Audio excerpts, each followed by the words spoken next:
మా దగ్గర 30% కూడా కాలే. నేను అన్ని బ్యాంకులు దయచేసి తమ్మి నువ్వే అడ్డం ఉన్నావు ఒక్కని, అందరు వాళ్ళు అడ్జస్ట్ అయ్యారు, నువ్వు ఒక్కనివే అడ్డం ఉన్నావు. నేను ఒక్కటే అన్న హరీష్ అన్న, మీ దయ వల్ల, కేసీఆర్ దయ వల్ల, కేటీఆర్ దయ వల్ల నేను బాగా చేశాను నియోజకవర్గంలో పట్ట. మీరు ఏ ఫైలు పోయినా పాలకుర్తి తక్కువ మంజూరు చేసేది. ఈడ మీ దయ వల్లనే 100 పడకల హాస్పిటల్ ఇక్కడనే ఈ రోడ్డు మీద మంజూరు చేస్తే ఇంతవరకు శంకుస్థాపన చేస్తే ఇంతవరకు అతిగతి లేదు, మీరే మంజూరు ఇచ్చారు. అదే తిరిగా ఇక్కడ తొర్రూరు లోపల దాదాపు 200 కోట్లు ఇప్పుడు పాల కేంద్రం నుంచి ఇక్కడ సెంటర్ లైటింగ్ అట్నే పెండింగ్ ఉన్నాయి, సీసీ రోడ్లు పెండింగ్ ఉన్నది, బండ్లు పెండింగ్ ఉన్నాయి. ఇక్కడ 35 కోట్లతో పెద్ద వాటర్ ట్యాంక్ మంజూరు చేసిన ఇంతవరకు కూడా పెండింగ్ ఉన్నాయి, అన్ని పెండింగ్ ఉన్నాయి అన్న. కొడకల్లలో మీరే టెక్స్టైల్ పార్కు, పద్మశాలకు, చేనేత కార్మికులకు అది మంజూరు చేసిన పెండింగే ఉన్నది. అదే తిరిగా మీరు పాలకుర్తిలో కూడా 50 పడకల హాస్పిటల్ మంజూరు చేశారు, అది పెండింగే. అన్ని రోడ్లన్నీ దాదాపు 200 కోట్ల రోడ్లు వేరే ఊర్లకు, వేరే నియోజకవర్గానికి మళ్ళీ ఇచ్చిండ్రు. ముడుపు పట్టకపోయిందని తెలుస్తాంది.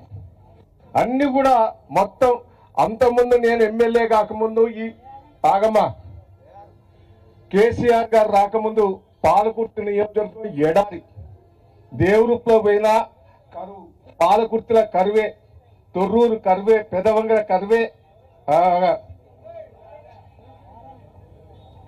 మొత్తం కరువు. ఇలా కేసీఆర్ దయ వల్ల మేము చెర్లన్నీ నింపుకున్నాం, చెర్లు బాగు చేసుకున్నాం, కాలువలు బాగు చేసుకున్నాం, చెక్ డ్యాములు పెట్టుకున్నాం. ఇలా 360 రోజులు బాయిలల్లో బోర్లలో నీళ్లు ఉండేటట్టు చేసినాం అన్న మీ దయ వల్లనే. వాస్తవం అది. అంతకుముందు ఎడారి, ఏ తండకు రోడ్డు లేదు, ఏ తండ అధ్వానం ఉండే, తండలన్నీ రోడ్లు వేసుకున్నాం, గ్రామ పంచాయతీ వేసుకున్నాం. కేసీఆర్ దయ వల్ల ఇలా మంచిగా పంటలు పండుతా ఉన్నాయి. 24 గంటలు, ఆ రోజు 7 గంటల కరెంట్ ఇచ్చేది, మోటార్లు కాలిపోయేది, స్టార్టర్లు కాలిపోయేది, ట్రాన్స్ఫారాలు కాలిపోయేది. 24 గంటల కరెంట్ ఇచ్చిన మహానుభావుడు కేసీఆర్ గారు. ఒక్కొక్కటి చెప్పుకోకపోతే రైతులు ఎడార్లయ్యే పరిస్థితి. ఇవాళ రైతులకు పెట్టుబడి ఇచ్చారు, ప్రతి గింజ కొంటారు, ఇవాళ ఉంటారు. మేము 500 ప్రతి వడ్లకి ఇస్తామన్నారు, ఇప్పుడు సన్న వడ్లను పెడతారు. సన్న వడ్లు వదిలిస్తాం, సన్న వడ్లు వేస్తే లాసే. బయట అమ్ముతారు 2500, 2600, 2700కి అమ్ముతారు, వీళ్ళు 500 ఇస్తారట. మరి దొడ్డోడ్లకి ఇస్తామని మాటిచ్చి అది మోసం చేశారు. కేసీఆర్ గారు ఉన్నప్పుడు మంచిగా జరిగినాయి. వాస్తవంగా నేను ఇవాళ ఓడిపోవడం అంటే ఏదో జనంలో కొత్త మార్పు రావాలని ఓడగొట్టింది తప్ప కేసీఆర్ మీదనో నా మీదనో కోపంగా అది ఇప్పుడు అంతా తలకాయ పట్టుకుంటారు. అయ్యాల మగవాళ్ళు ఆడవాళ్ళందరూ తలకాయ పట్టుకుంటారు. ఏదో పొరపాటు చేసుకున్నా అనే పరిస్థితి వచ్చింది. ఇవాళ రుణమాఫీ ఏందండి, ఎంత ఆశ పెట్టాడంటే బోకల్ మాటలు మాట్లాడుతున్నాడు రేవంత్ రెడ్డి. నాకెరికే రేవంత్ రెడ్డి గురించి నాకెరికే, నాయంబడి 10 ఏళ్ళు తిరిగిండు. అన్ని అబద్ధాలు ఆడుతాడు, నోరు తెరితే అబద్ధాలు. ఎందుకు అబద్ధాలు ఆడతాను అంటే అబద్ధాలు ఆడింది నడవది అనేది, నీ తిరుగుంటే నడవది అనేది అదే వాస్తవమైంది.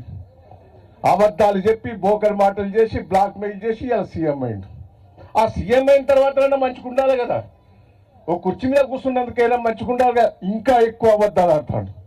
హరిశన్నతో పెట్టుకుంటావానే బిడ్డ, హరిశన్నతో పెట్టుకుంటే నువ్వు ఆగస్టు 15 కన్నావు, ఏమైంది ఓడిపోయినావా? హరిశన్న ఏమన్నాడు, రిజైన్ చేస్తా, నువ్వు 15వ తారీఖు లోపల చెబితే రిజైన్ చేసి సన్యాసం తీసుకుంటా అన్నాడు రైతుల కోసం. చేసిండా? చెయ్యలే. చేసిండని అబద్ధాలు ఆడిండు. నేను ఒక్కటే చెప్తున్నా, నేను ఒకటే మిమ్మల్ని అందరినీ చెప్తున్నా, ఇవాళ హరిశన్న ఛాలెంజ్ చేశాడు. నేను ఒకటే మిమ్మల్ని అందరినీ, ఆ రోజు హరిశన్న అన్నాడు దేవరూపులోకి వచ్చినప్పుడు, మా దేవరూపుల మండల నాయకులు అందరూ చెప్పాడు, ఆ పంట ఎండిపోయింది చూసి బాధపడ్డాడు. ఆ రోజు పరిస్థితి ఘోరంగా ఉండే. ఇవాళ హరిశన్న కూడా మీకోసం పోరాటం చేస్తాడు, దేనికైనా సిద్ధపడతాడు. ఇక్కడ ప్రతి విలేజ్ నుంచి కూడా రిప్రజెంటేషన్ పట్టుకుని వచ్చారు. ఇల్లు తిరిగి రుణమాఫీ కోసం అందరు రైతుల దగ్గర సంతకాలు తీసుకొచ్చి హరిశన్నకి ఇచ్చారు. ఇయ్యని వాళ్ళు కూడా మండల నాయకులకు ఇవ్వండి. నేను మిమ్మల్ని అందరినీ రిక్వెస్ట్ చేస్తున్నా, మీరు రుణమాఫీ అయ్యే వరకు వదిలిపెట్టేది లేదని కూడా ఈ సందర్భంగా మీకు తెలియజేస్తాం. దేనికైనా పోరాటం చేద్దాం. హరిశన్న వదిలిపెట్టేందుకు సిద్ధంగా లేడు. రేవంత్ రెడ్డి గారు తల వంచినట్టే చేస్తాడు, యాక్షన్ చేస్తాడు. ఆగస్టు 15 అయిపోయింది, ఇక మళ్ళా దసరా అంటాడు, ఇంకేదో అంటాడు. హరీష్ అన్న మళ్ళీ డేట్ పెడతాడు. ఆ డేట్ వరకు చేయకపోతే రేవంత్ రెడ్డి సంగతి ఏందో చెప్తామని కూడా ఈ సందర్భంగా మీకు తెలియజేస్తున్నా. వారి భయానికే ఆయనతో కొద్ది మందికి చేసిండు. హరీష్ అన్న బెదిరించబట్టుకనే ఆయనతో కొద్ది మందికి చేసిండు. ఇంకా కొద్ది మంది ఉన్నారు, కొద్ది మంది కాదు, ఇంకా 70% ఉన్నారు.